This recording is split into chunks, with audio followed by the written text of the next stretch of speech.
What time is it? Anybody know? Is it? Pretty close. It's close to 9:30. 9:25. 9:25. You looked at it on your clock, didn't you? I did. And how does your clock read? Did it say doesn't.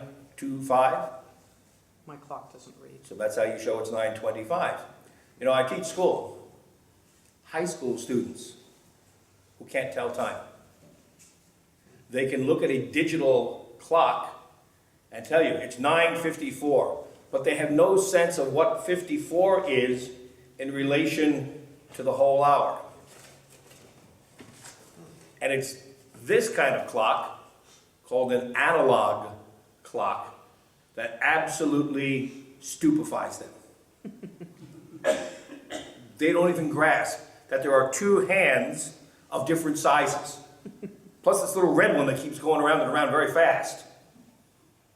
The fact that there are 60 seconds in a minute, or 60 minutes in an hour, is beyond their ability to grasp. And if we were to take this clock and change it a little bit, what time is it? 9:45.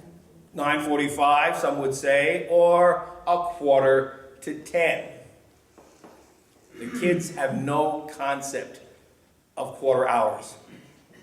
They don't realize that there are 12 numbers around the face of the clock, and all these little marks in between them, which signify individual minutes.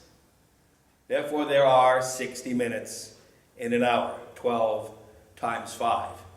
Now, if you really want to mess with their brains, do something like that. Okay? If they've got a digital watch, they can tell you, oh, it's 9:37 or 9:38.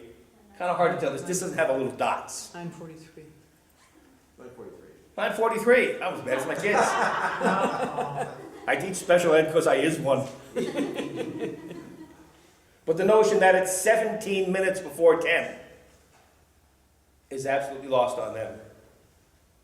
Kids today can't tell time. They don't know what time it is. In fact, in much the same way, the lifestyle they lead would bring you to the conclusion that teenagers are invincible and cannot be hurt.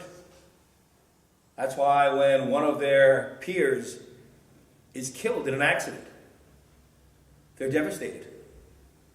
And you have to bring in counselors to work with them, because it upsets their entire world order.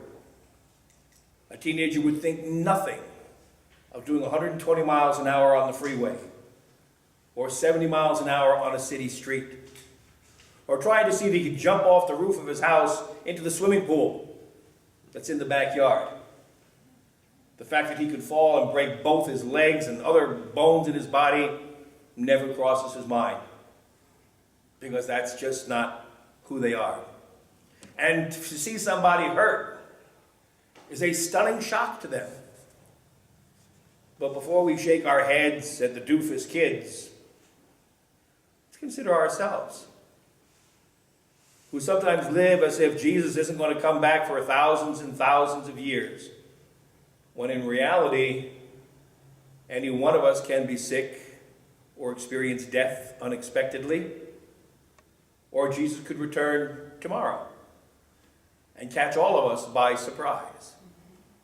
So as we move through the Advent season, one of the themes we have is preparation for Jesus' return. Let us pray.